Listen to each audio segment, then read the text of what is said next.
Okay, this session is titled "Toward the Digital Transformation of Chicago's South Suburbs." And I just want to make a couple of comments before we start. First of all, Chicago is a world-class city for several reasons, with its main identity being rooted in the industrial age. That's the nature of Chicago. And the suburbs around Chicago were bedroom suburbs for this industrial city. And a lot has happened with the suburbs. But one of the important aspects of the suburbs is what we would call economic polarity. There are suburbs that are very, very wealthy, have a strong tax base in real estate, and therefore their schools, their libraries, all of those kinds of public institutions are highly funded. And therefore, they represent one extreme. On the other hand, there are other suburbs that are the site of impoverishment and have become essentially places where people who used to live in inner city public housing, or people who have now been 2 or 3 generations in a family of unemployment, are aggregated in various suburbs. So that when we use the word suburb, we have to understand that there's a great diversity in Chicago's suburbs. If you, for example, were to take the outer drive and go north, and through Sheridan Road, etc., you would see one kind of housing stock. If you take the Dan Ryan south and get off at any particular exit, you would find a completely different set of social realities. Now, when the data was collected on the digital divide, one of the interesting points that was made is that at a certain level of income, I think at that point, one of the early surveys, it was $75,000 of household income. The number of people who own computers or use computers across ethnic groups pretty much reached equity. But underneath $75,000, there was tremendous disparity.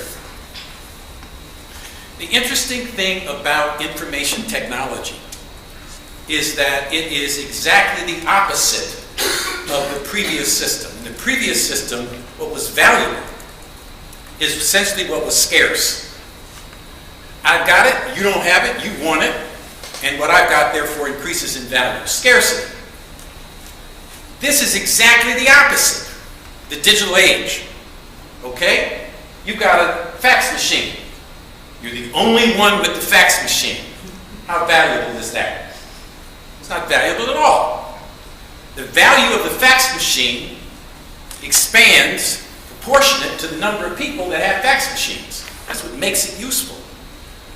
So that if, for example, a hospital were to adopt digital platforms in order to deliver healthcare and healthcare records, their ability to impact the health of a community is directly impaired if there's a digital divide.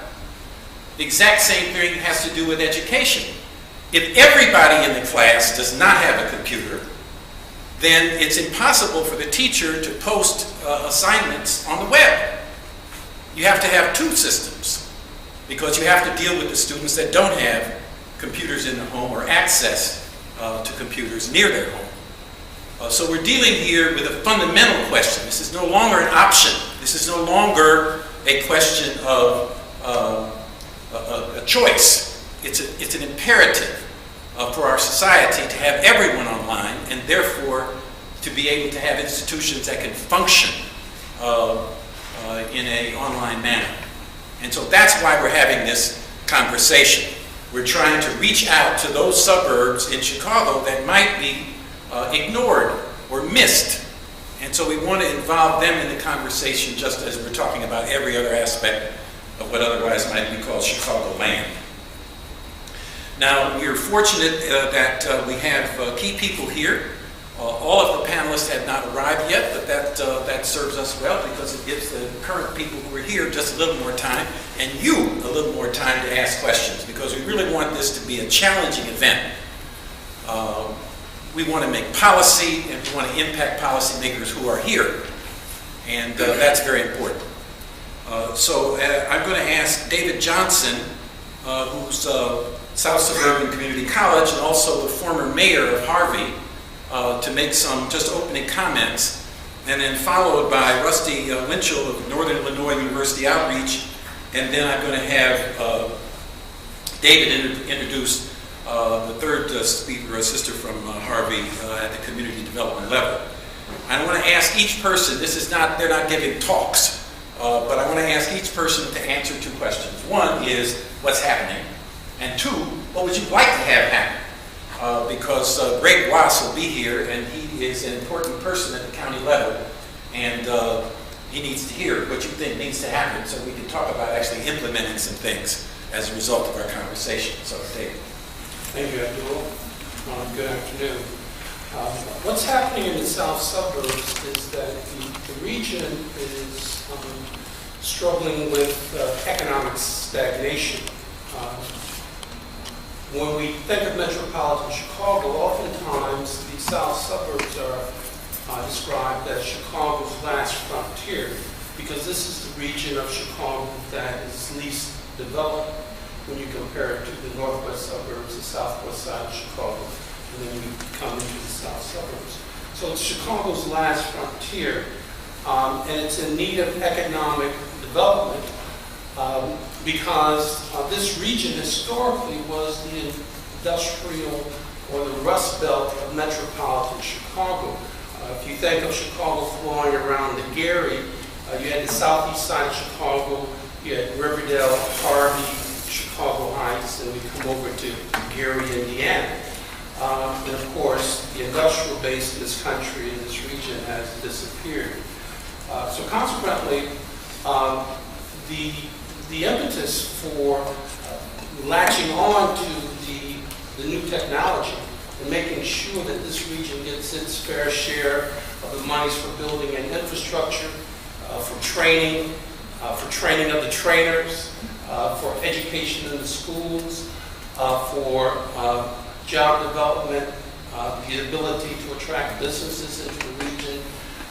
These are all very important issues that sit on the table. And I think another issue, to be quite frank, is to make sure that public opinion leaders and elected officials understand that they've got to step up and play a leadership role in this area.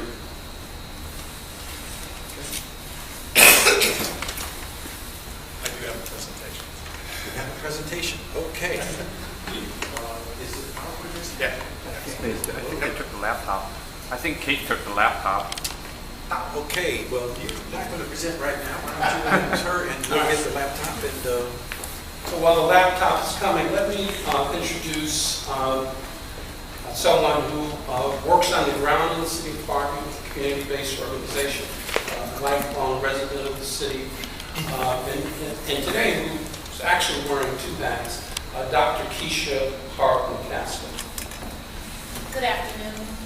I do not have a bio in the program, so just to give you a little background, again, my name is Dr. Keisha Hart McCaskill, and my doctorate is in Public Service Administration, Organizational Leadership. I am currently one of the consultants for the Human Development Center in the city of Harvey. It is a community-based organization with the purpose of bringing up healthy minds through education. We actually provide home monitoring to a lot of the home daycare centers throughout the state of Illinois.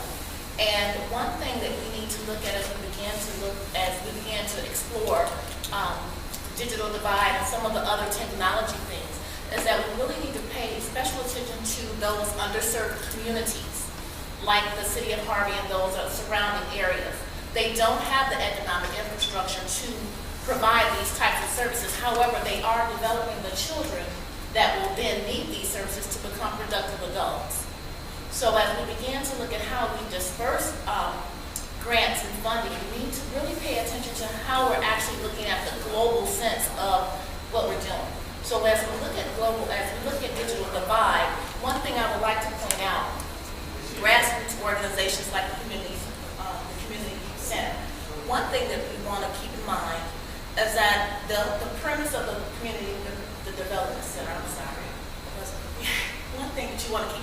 Human Development Center, that's her name, is that we have currently 1,600 children in our program. These are children that are provided educational services from over 600 providers. These are in-home daycare providers. These are the people that are slated with the responsibility of educating the child before they reach a physical institution. So this is before preschool. This is before kindergarten. It is imperative that these home daycare providers have the technology in their own education so that they can better educate our children. If we educate children at the ground level before we release them into the school structure as we know it, the regular bricks and mortar, if we get them better prepared, it leaves less time, it creates less time for our teachers to have to go backward. So many of our children are entering the school system without the fundamentals. They're now entering the school system where phonics is no longer the #1 priority. Learning your ABCs and the sounds are no longer our priority. As a society, we're losing sight of the ground fundamental. We move towards technology. So you have 2-year-olds learning to use a computer. If the home daycare providers don't have the fundamental resources or the educational resources to provide that, again, we're creating a society of children that will not be prepared for education. Children that are not prepared at a ground level enter into the elementary school without an understanding of what their purpose is. And as they begin to go into high school, it increases your number of dropouts. The way that our society is going to move forward with technology, we have to understand this technology is the supplemental. It should not be the primary. So as we begin to move into our ways with the digital divide and we really push the issue of more technology, we want to make sure that we're not just educating the user, but we're educating those that are going to provide the resource. I had the opportunity to speak in front of to listen to the library committee that was here right before this one. And one thing that was brought up, one question that was brought up is the imbalance between technology and human components. You will never remove the human component because people are ever changing.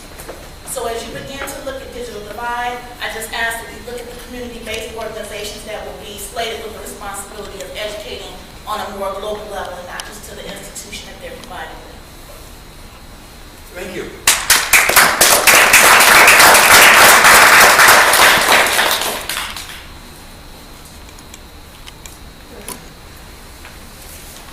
And now Rusty from Northern Illinois University with your presentation.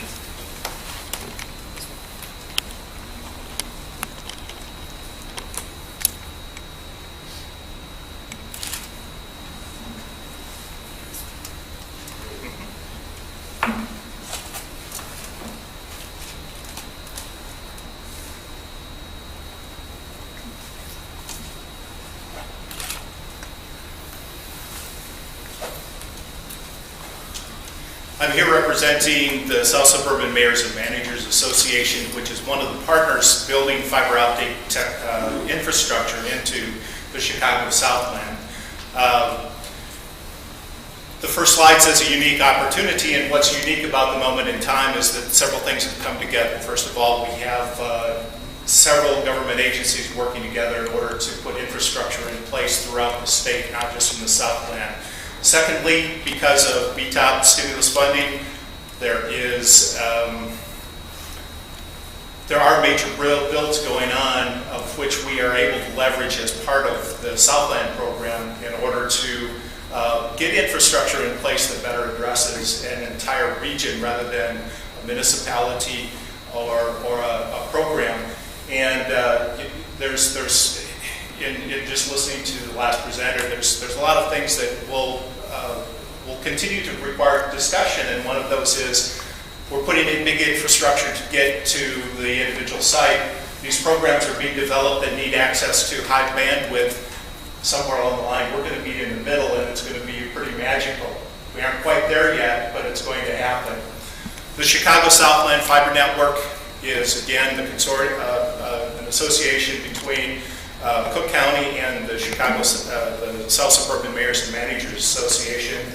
We're putting in major infrastructure along the I-57 corridor in conjunction with the BTOP-funded program from CMS, Central Managed Services from state of Illinois. In addition to that I-57 corridor, there's going to be about 35 miles of lateral build off from that to reach individual sites within 14 of the communities in the Southland. I have on the list that it's new communities. In some cases, there have been fiber services available in the Southland, but that when we had done some of the initial research in the Southland, we talk about two things. Available, is fiber and broadband connectivity available, and is available at an affordable price. And in most cases, when we were talking to actual customers of services in the Southland, one of those two answers, either it wasn't available at all or it was not available at an affordable price that a school or a municipality could access. The program in the Southland came from a number of things. South Suburban mayors and managers have a technology committee that looks at all 42 constituent communities and says, what can we be doing for the betterment of our associated communities? The application of technology was one that they said, this will have immediate results. The preparation was done as a result of doing some research and saying, if we bring broadband into the Southland, who will use it? Over a period of a couple of years, there was research that was done that was the basis of both two BTOP applications as well as the state grant-funded program that we're currently putting fiber in under. Once you get that core piece of information in hand, you are able then to manipulate that data and to be able to respond and to put an application in for any number of things because you know who in your region has a need for what kind of services. The opportunities, ARA came out with 2 rounds of broadband funding for those entities who were prepared to take it. We applied for both. First one is a standalone with SSMA, the second time a partnership with Cook County. We got selected on the second round for due diligence with Cook County, but we're not selected for funding, and that brought us around to creating an opportunity. The governor said when he provided us with the grant is that the Southland didn't know how to take no for an answer. We kept asking, and we were offered the opportunity to build this. And of course, execution. Once you get money in hand, nobody wants to see you sitting around, looking for where you're going to spend it. We had money in hand less than 30 days before we started putting duct in the ground, largely based on the purchasing processes that the state of Illinois had already put together. We're really proud of that. The grant that we received from the state of Illinois leverages a lot of other activity, including a lot of the work that CMS had done in preparation for their BTOP.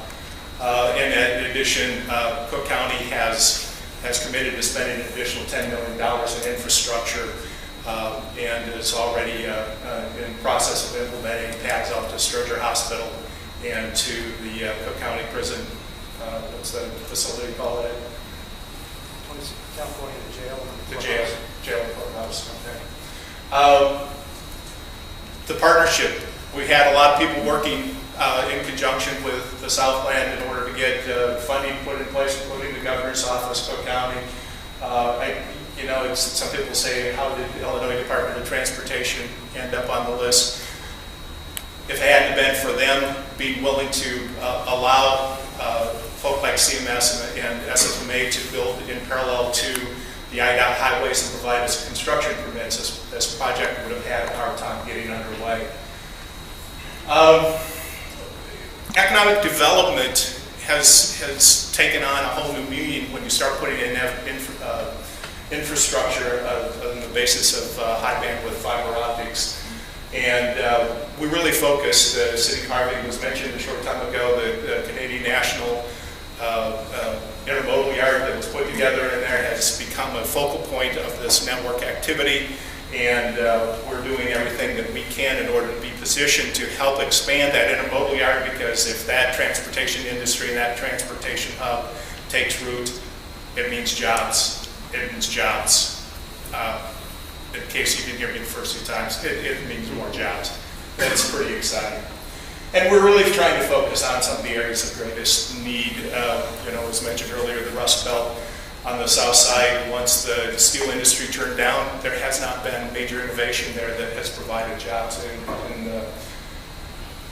in the last 30 years, really. And so having transportation take root, having economic development be a major focus of these kind of programs, it's really given us a new opportunity. That last statement there, I think, says a lot. Broadband is a key catalyst of economic development. Fiber optic infrastructure is a way of getting broadband into the region quickly. Additionally, again, in partnership with Cook County, we're addressing some of the courthouses, healthcare facilities, public safety, any number of other public needs in the area. Applications. It's a little bit of that field of dreams. If you build it, they won't necessarily come. But when there's already the amount of pent-up demand that there is in these industries, we believe the applications are going to follow very quickly and start consuming the bandwidth made available. And then some of the additional opportunities in the Southland. South Suburban Airport is still a very bright spot on the governor's list of priorities. The fiber network that we're putting in was positioned to address that, along with the Ileana project, which is a new toll road system coming across the southern suburbs. The fiber network, I'm going to hit this real quickly because we've got a list of about 14 communities and some other targets of opportunity on here. We're asked often how these sites were selected, and it came down to dollars and cents. When we came around, we knew very quickly from the governor's office how much money we would have to spend. We took our known sites and said, how many of these sites can we reach with those available dollars? And because these locations were close to the I-57 corridor, our I-57 corridor was already being subsidized by the build out of the VTOP project. Those are the easiest, the quickest sites to get to, and it provides that first phase of what we believe will have many phases. Again, the SSMMA organization has 42 constituent communities. We're addressing the first 14. It's not insignificant, but it really is only that. It is only the first step. So what does it really do? Economic development, as I said, is the first key word of the process. Every new site search that I've seen come through the Southland Economic Development Group says fiber infrastructure required, which means you won't be selected for siting in the Southland if you don't have fiber infrastructure available. And data center searches, of course, redundant fiber is a mandate because you can't have a fiber cut in one direction and have an entire data center out of service. Existing businesses and industries, there's a lot of business already in place in the Southland that needs connectivity between multiple sites or headquarters and manufacturing. This fiber network is an immediate opportunity for them to get high-speed connectivity. Education, of the 450 primary sites requiring bandwidth that we had seen during our initial research, about 195 of those are schools. It's significant getting high bandwidth into schools and education and healthcare. I don't know where we are at time, but one of the things that we have often talked with is that the way that healthcare and education is being delivered is already changing. The lack of the economic resources to keep the smaller clinic or the healthcare facility to provide, especially mental health services in an economically disadvantaged area is difficult. One of the things that broadband does is turns that equation around. It starts offering alternative methods of keeping good services coming into an area. And healthcare is going to see an enormous boom from having this fiber infrastructure in place and being able to provide and access some of those additional services as a result of it. This project's actually going on. We have over 90,000 feet of duct already in the ground. Again, that project's being done concurrently with the CMS build. That's 18 miles of the I-57 corridor. We have RFPs in hand and ready to go out for the 35 miles of laterals and for the equipment that will light up that the Southland. And as I said before, really this is the first phase. It can only be the first phase of the opportunity because there is so much unmet need outside of these 14 communities. We're getting 1/4 of Great Neat lit up, but that just moves the need a little bit further out in the network. And that is our goal, is to address that need. I had made mention before, this quote is from the FCC National Broadband Plan. The way healthcare is being delivered in the country is already changing, and it's not necessarily for the good. Having broadband infrastructure in place and having a fiber optic infrastructure in place in the community is one way of keeping equity in that program and being able to deliver what might be costly services into a region that desperately needs it without having such overwhelming costs of perhaps keeping a resident expert on site at a hospital. The ability for, again, a Southland hospital to reach back into a children's hospital or a Rush or a Loyola or another teaching hospital is invaluable, and we are looking at those kinds of things as really continuing to make the Southland an attractive place for businesses to come and to put down roots and for people to live and people to thrive, and really making the quality of life in the Southland something to be proud of.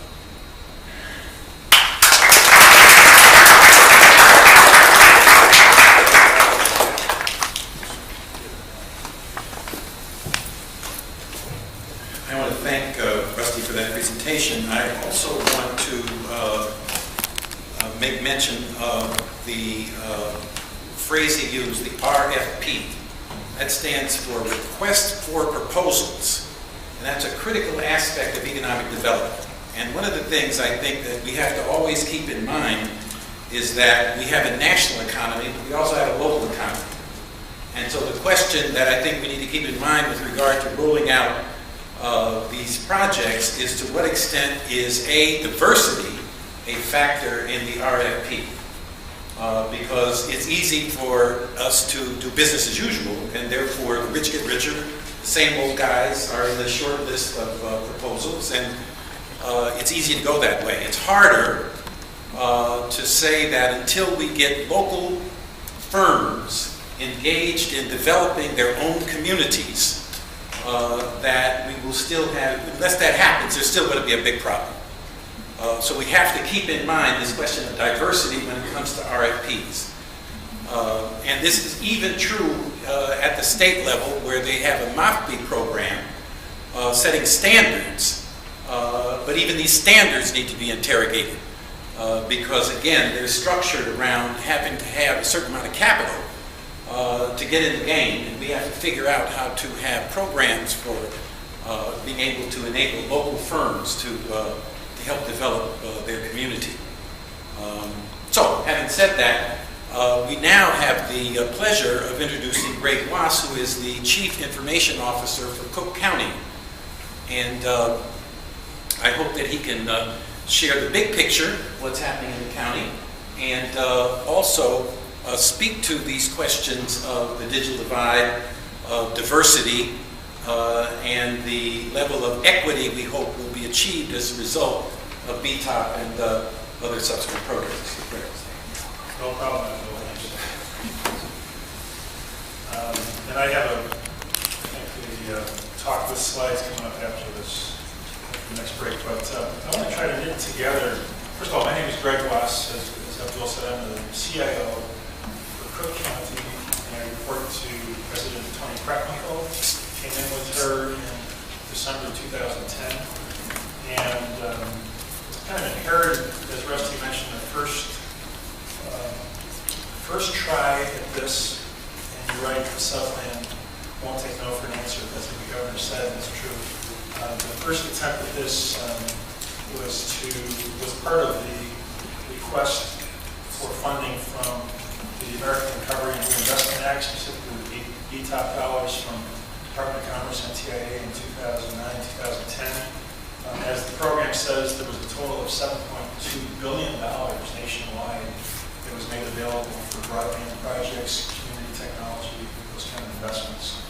The county and the city and the South Suburban mayors and managers and the state were unsuccessful in southern Cook County, western Cook County, but they were successful in many of the parts of the state that are more rural. So that review that the Department of Commerce did, that USDA did, ended up funding less urban projects. And so when President Preckwinkle came into office in 2010, and I came in with her a couple weeks later, in late December, just over a year ago, we took a look at the proposal, and along with the Southland, we decided we were going to take no for an answer. And we looked at the fundamentals of the project and figured out that not only was broadband a good thing for the Southland, but we could kind of reconfigure this as an economic development proposal. And I think that by extension, trying to pull some of Keisha's comments in here too, it's also a human capital development proposal. We were successful with persistence on that effort over the course of many months. And then at the fall of last year, 2011, the state agreed to, the governor himself really personally got involved in this and decided to make the award of the monies that the state would have spent if Cook County and the Southland had been successful on the ERA grant proposal.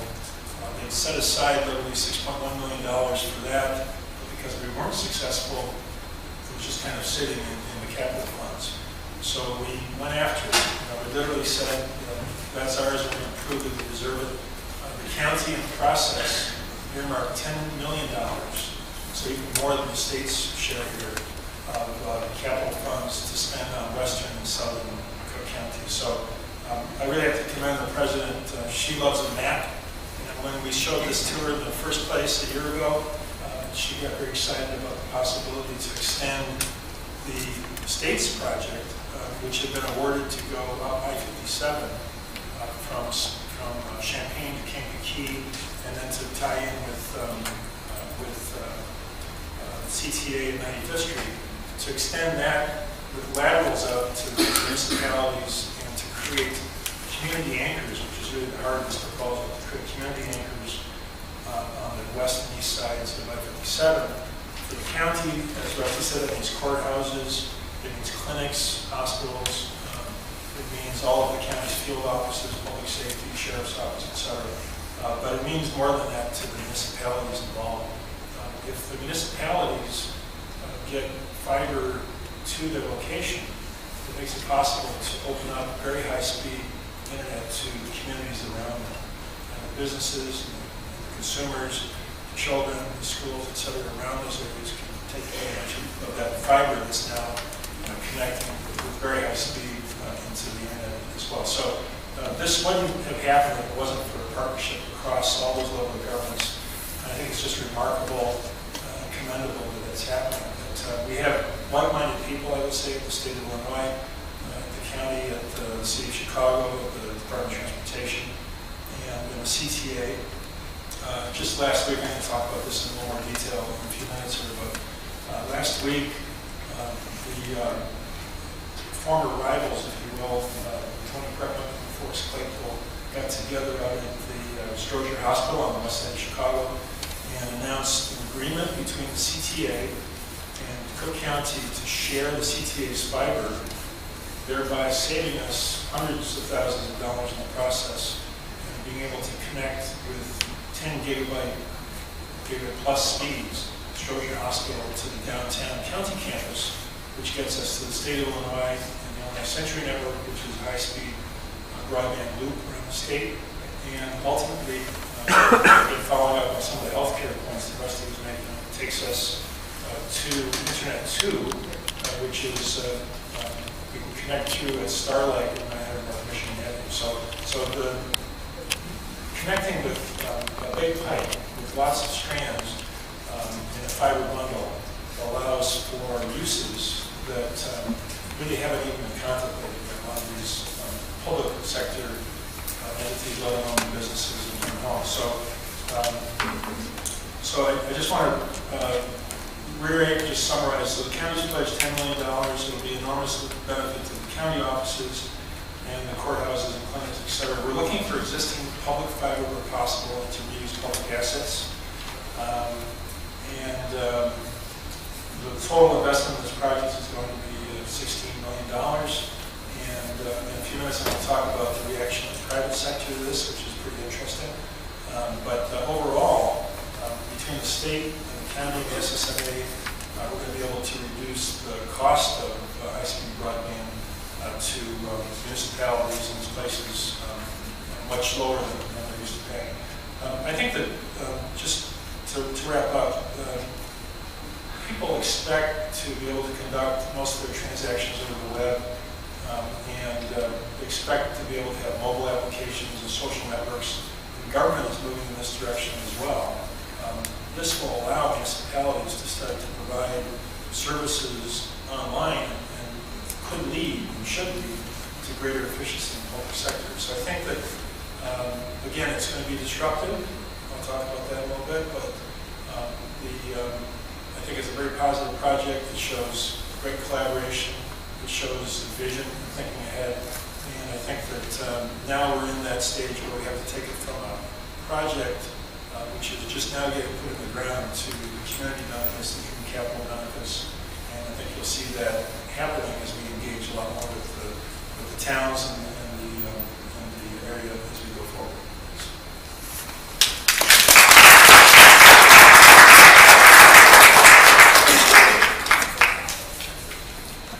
Okay, I think another term that was used that we need to think about is this term anchor social institution.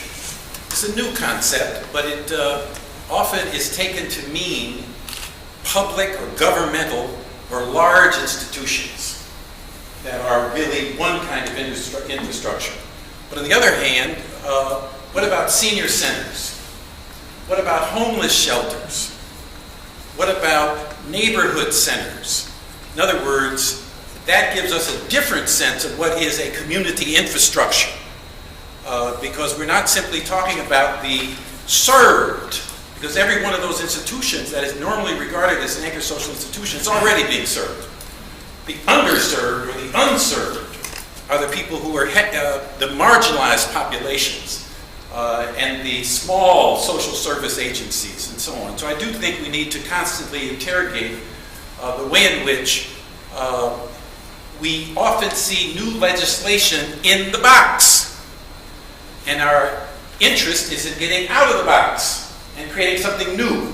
Business as usual, the market, led to the digital divide. That's what produced the digital divide. The market strategies of the telecoms. And so if we don't get out of the box and think in new terms and involve new communities in new ways, we simply will be carrying on the old into the new. And we want out of the box. Now we have the great pleasure of having Mayor Vivian Covington, who's going to speak to us next. Thank you. I apologize. We were having a big job fair in our village today. Here, I'm being an IT person for the federal government for 34 years. I'm very glad to be a part of this and the newness of it.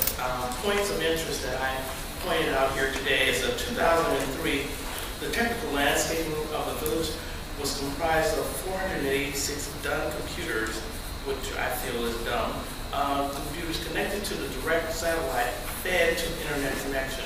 This so-called connection was led to the connection of the public safety, police, and fire. And the village hall facilities has continually down, and it was a result so that those departments were in service and supposedly to support the village residents. There was also no village-wide network domain, no village email accounts, no standard hardware, software, and ISP internet service provided for the village. And 2012 has totally re-engineered the information technology department for the village of University Park, adding a true satellite and stability of dynamic network. Dual core computer, Exxon server, Cisco server switches, and Pixel firewalls. Added village-wide email systems, web-based, standardized our hardware, software vendors installed in the true fiber optic campus. Re-engineering the village website for single open page site to a full e-service driven website and create of the existing University Park golf course we're proud to be on our website, and re-engineering the telecommunication, land cellular, eliminate over 70 landlines in the changes of the service and the vendors, and re-engineering our current cellular contract. In an effort to streamline services and drastically cutting expenditures, we install services and manage private network to University Park Golf Course, Park and Recreational Department, our cable station, WP Channel 4, Public Works, Fire Department Station, and Village Town Center. Install network copiers that copy, scan, fax, and print. Departments on call 24/7 that supports each department and employ the village. Document saving over $350,000 saving by re-engineering the village contracts and implementing the redundant service and departments that we've created.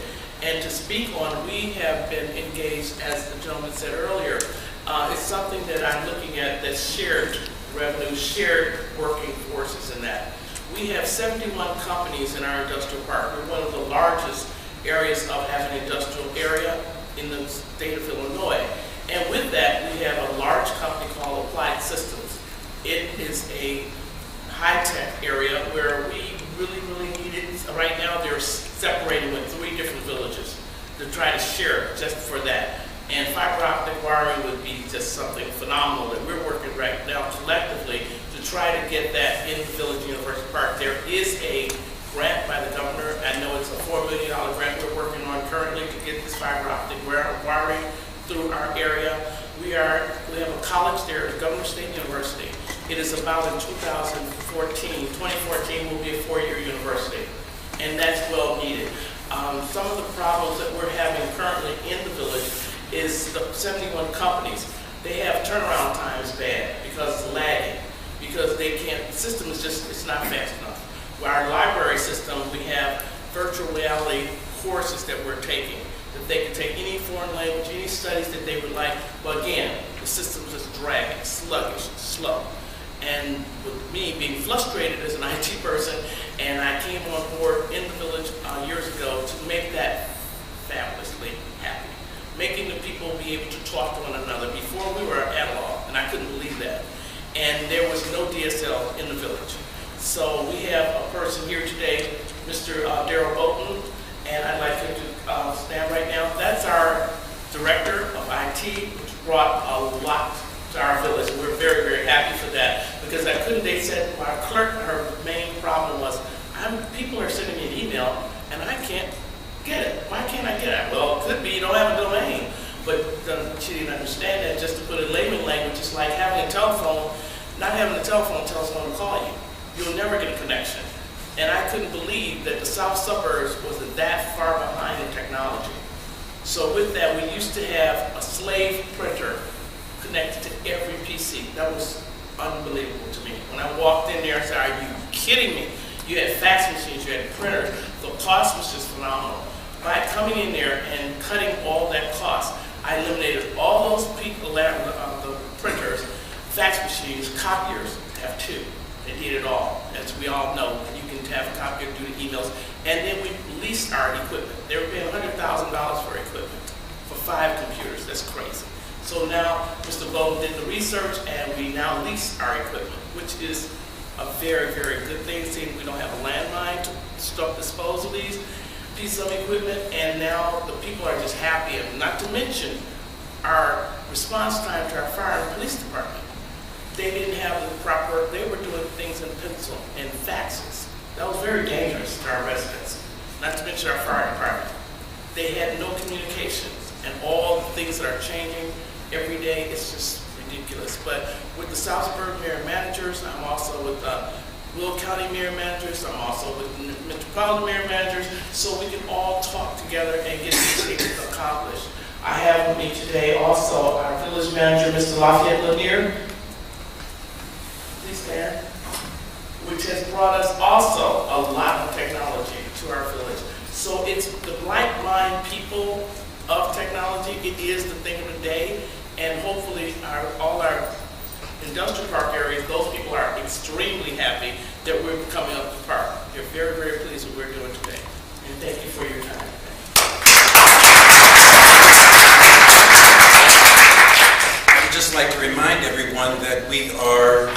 streaming this. So hello out there in cyberspace. Therefore, we would like everyone to come up and ask your question so that we can have you on camera and we can get your words preserved. So, ready for comments and questions? Yes.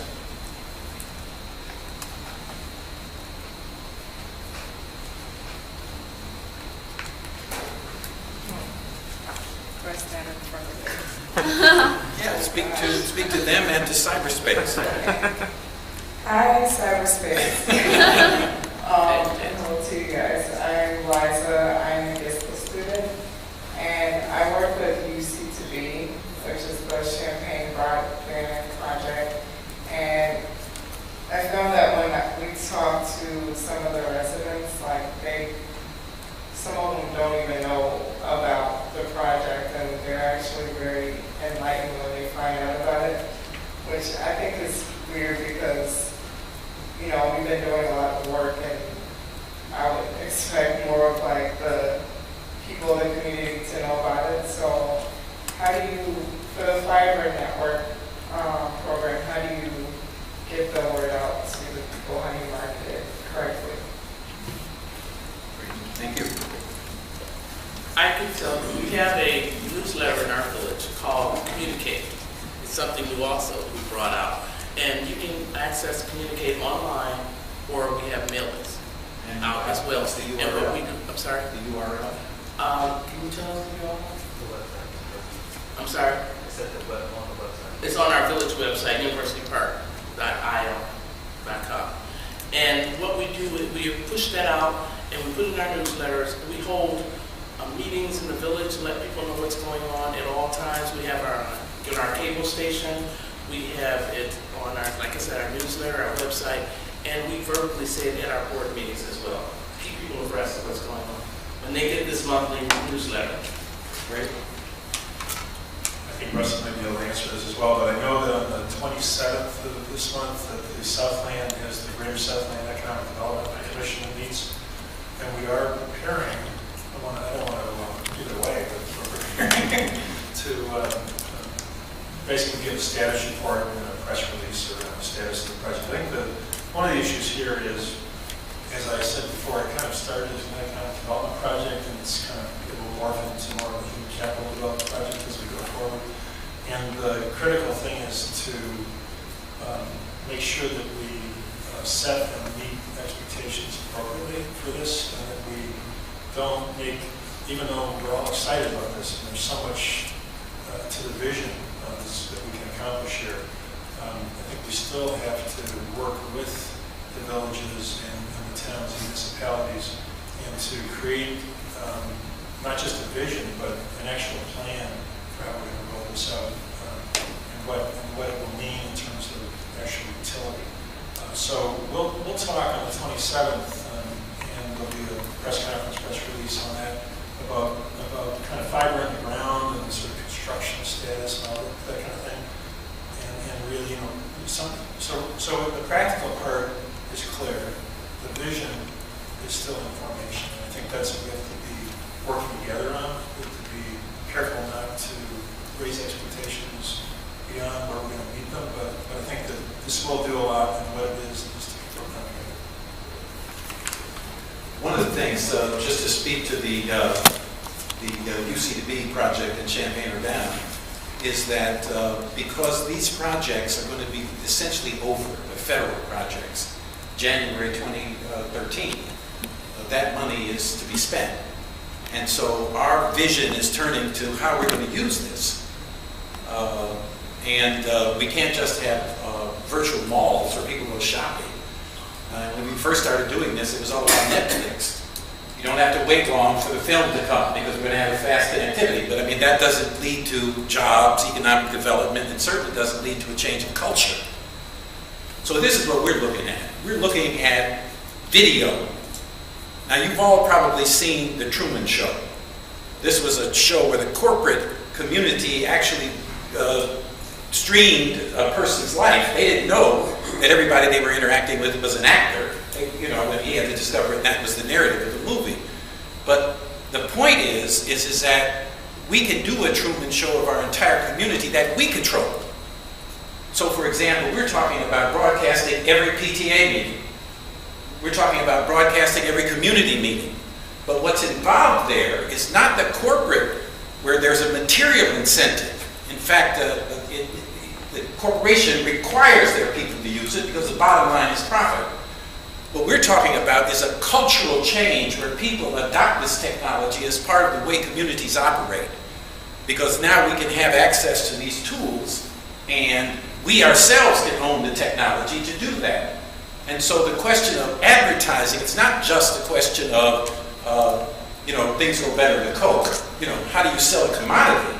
This is a question of transforming life.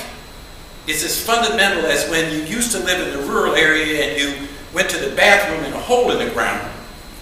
But when you moved to the city, you had to learn how to use an indoor toilet. It was a transformation of social life.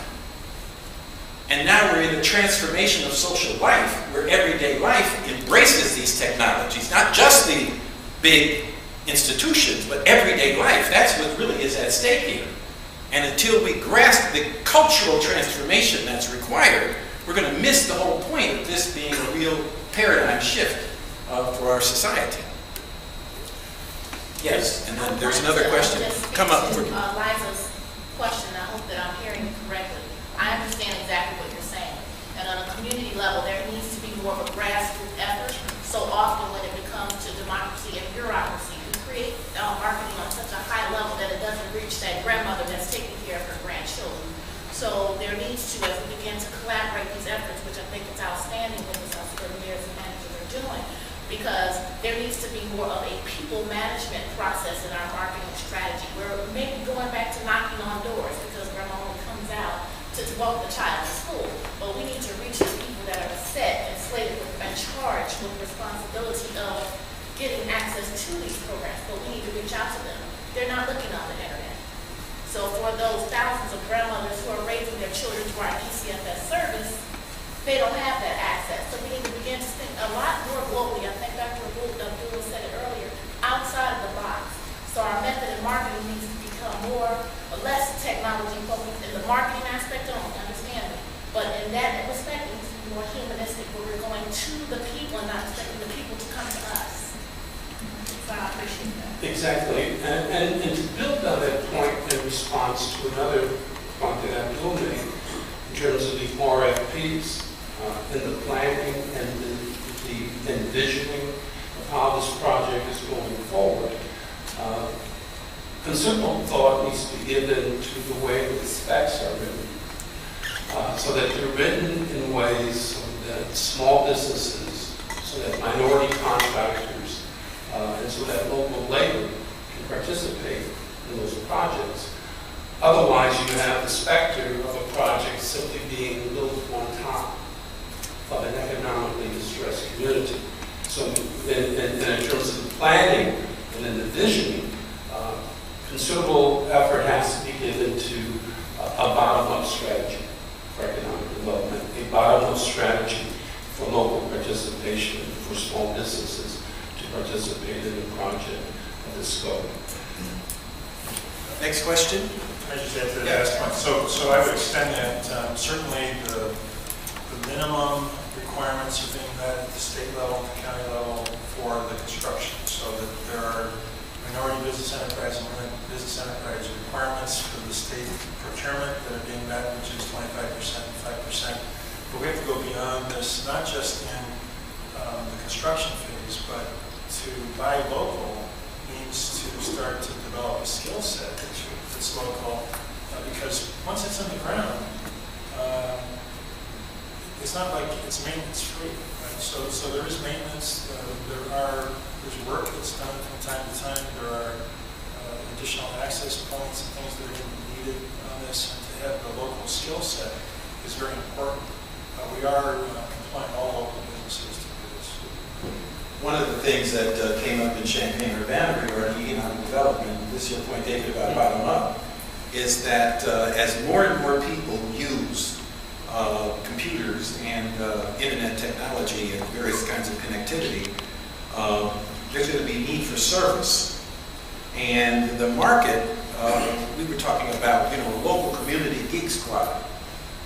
We've got high school students and junior college students who could be employed at or above minimum wage to be able to service their own community. And we know that there are going to be a lot of viruses out there because people are going to, you know, insist upon using Microsoft and go to sites that won't be mentioned now, but are often blocked in homes with children. And they're going to get viruses. And the question is, how can we mobilize the youth of the community to be employed so those grandmothers, when Junior comes over and does something to the computer and leaves and grandma can't get back online, she can call somebody up to get some help. Now the city hall, the mayor, can help to organize the youth. That would be a wonderful project. Can I speak to that? As a matter of fact, we have a home of young broadcasters, and we've been in existence for over 17 years. And this is an actual cable station where our children, starting at age 8 years old to 18, are learning to do such things as technology. They edit the programs, they go out and videotape programs and create their own TV stations. And we have really upped that as far as technology. And we have the same thing with our libraries, and I'm forming a new thing called Trustees in Training, but there are other areas that they'll be working with as far as educating the area. And also to speak to the grandmothers, that's why we have our Communicate email newsletter. It's for those that do not care to touch the computers. We still put our newsletters out so they can read it. But we're priming our young people to learn the technical areas of that. And we have a strong youth group in our TV station cable. When we went to a tour at Columbia College, they couldn't believe when we said we were bringing our cable station students, and they were 8 years old, and the kids were like, oh, well, why didn't you have this? And they were very high-tech. So they underestimate sometimes the things, but that's one of the birth things that we did many years ago to start as far as technology for our children in the Village University Park. Next question.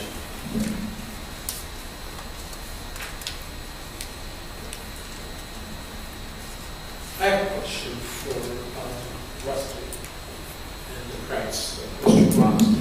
You mentioned Western Suburban Corridor. Could you give us a list of those communities in the Western Corridor that you're going to put down to, the $10 billion down in construction?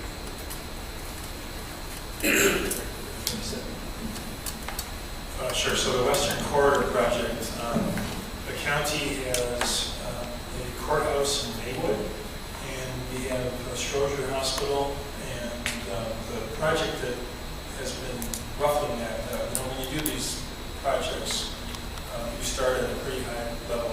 So like picking a Google map where you zoom in, and over the course of first phase, second phase, you get to the point where you're actually crawling in the manhole to find the connection for the fiber.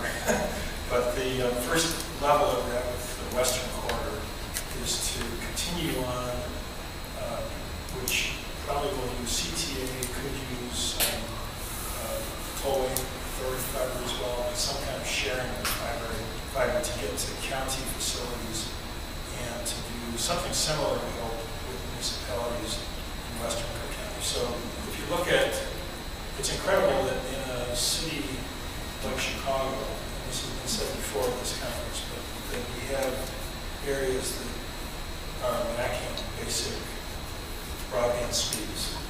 And when I learned last year that Governor State University in your town, in your village, was getting slower speeds for broadband than residents and businesses are used to throughout most of the county.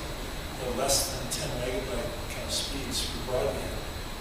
And when you come in into a university like that, like the fiber that comes into this school or the connection that comes into this school goes to Wi-Fi terminals, it goes to, I was just in the computer center over in the building a few minutes ago, and it really gets used. You talk about Netflix, and I think there's probably even greater streaming use of research is here. So Governor State University is horribly underserved, and what's great about this project is going to get out there.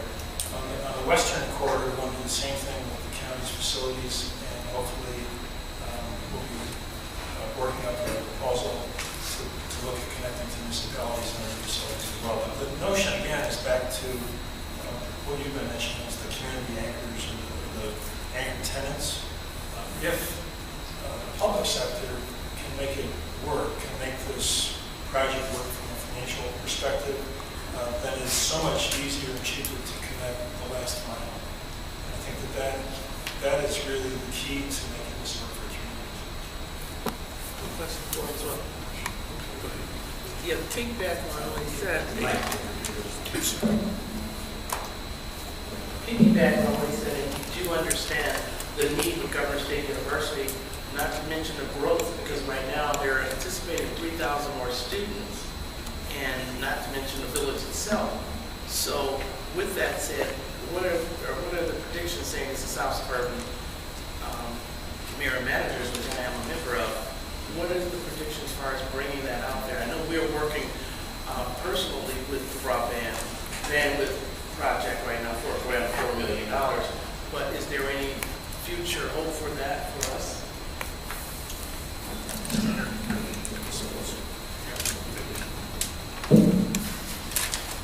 Governor State University is as far east off from I-57 as the lateral is projected to go right now, but as I mentioned during the presentation, every time that we put a new point in the ground, that immediately becomes an aggregation point.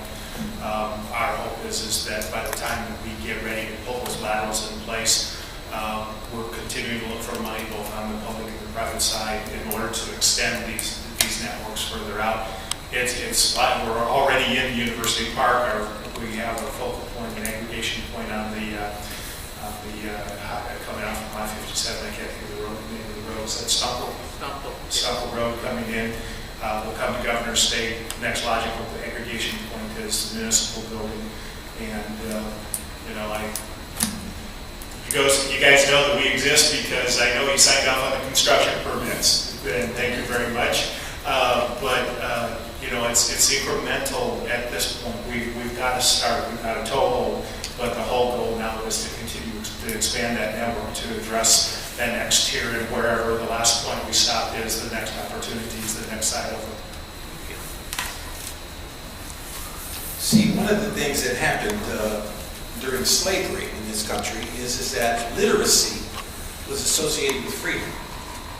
If you could read, then you could better get free. And if you've ever read Frederick Douglass's autobiography, it's a very dramatic story of how he learned how to read. And so I wonder, in this new period when literacy is now being redefined in terms of digital literacy, and the lowest level of getting employment, a McDonald's job, you got to be able to download the application. You can't walk in and ask for an application. So I'm just wondering how we can package and brand this whole process as being fundamental to democracy, and as fundamental to literacy, and as fundamental to the role that the United States will play for its citizens. And I'm talking about quality of life here in the future. So, because to me, one of the problems is, and this gets back to your question about why does the community not know? See, in the black community, for example, if you ask the question of Martin Luther King, Malcolm X, or Nat Turner, almost everybody would know who you were talking about.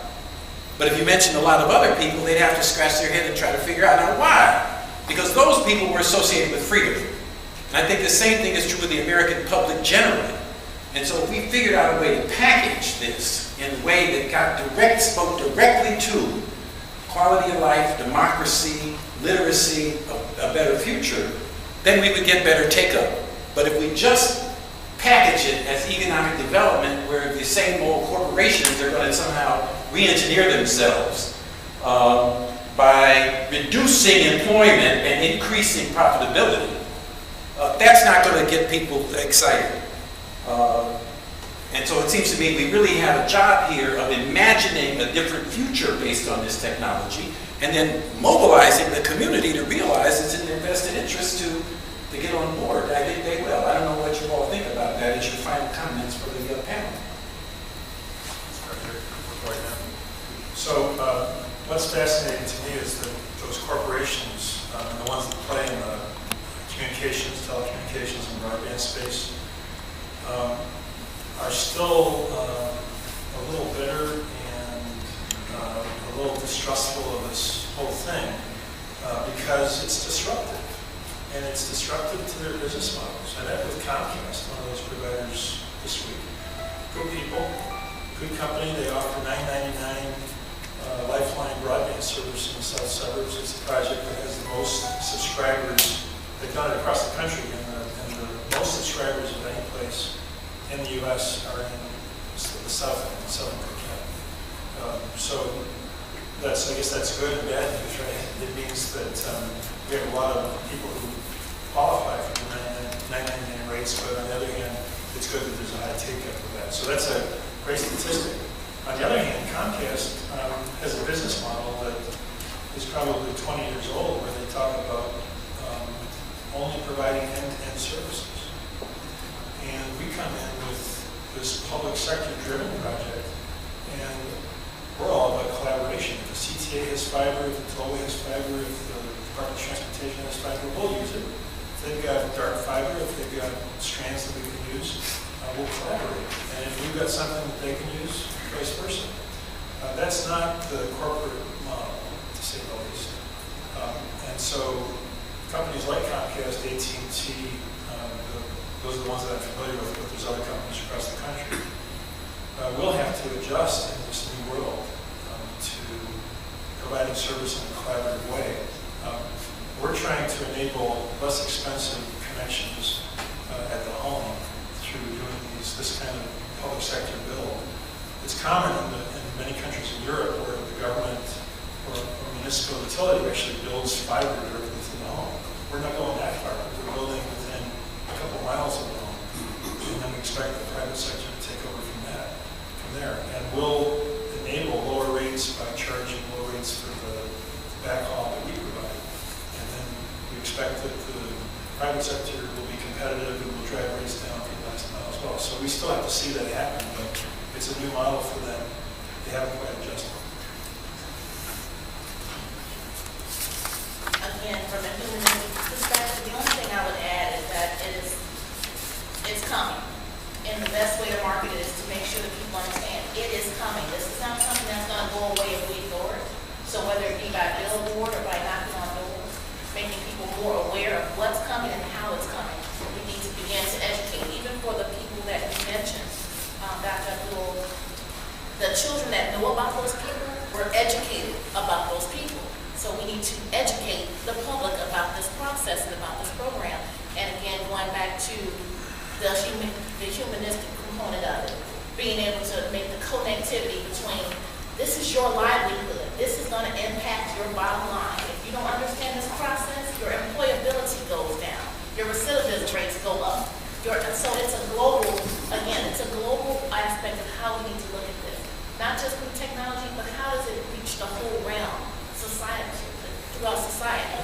Okay, we've got just 1 minute for each of the speakers.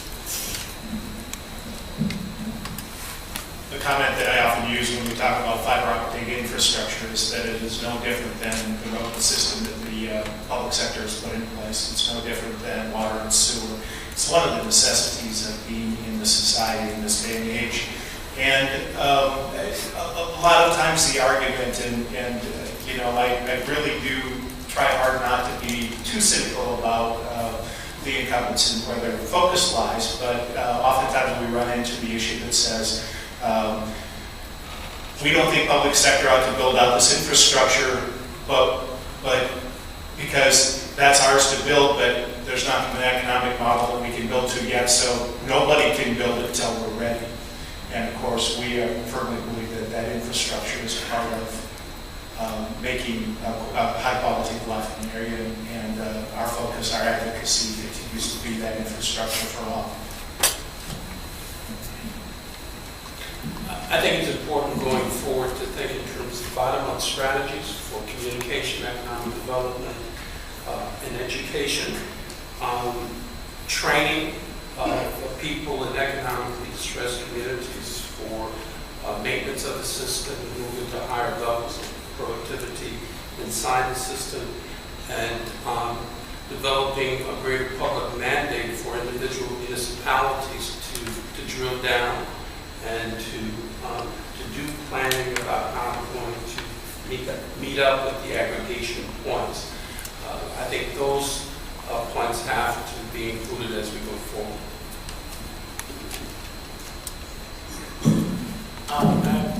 I agree with Dr. Abdul in saying that don't put it off as economic. That will throw them off. I think we should put it as a feature of quality of life, as he referred to, not to make anyone afraid of it. The training, as he said also, is everything. If we put it out there so people will make it user-friendly, that let them know this is the way of life. You can't pump gas unless you have some type of technology. Everything is technology-driven. You can't do certain things on the phone, as he said, it's our job application. You must do this, but in order to do that, we do train, learn.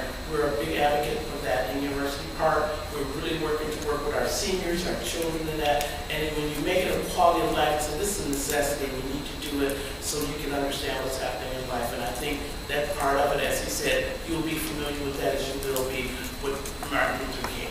Thank you. Thank you very much.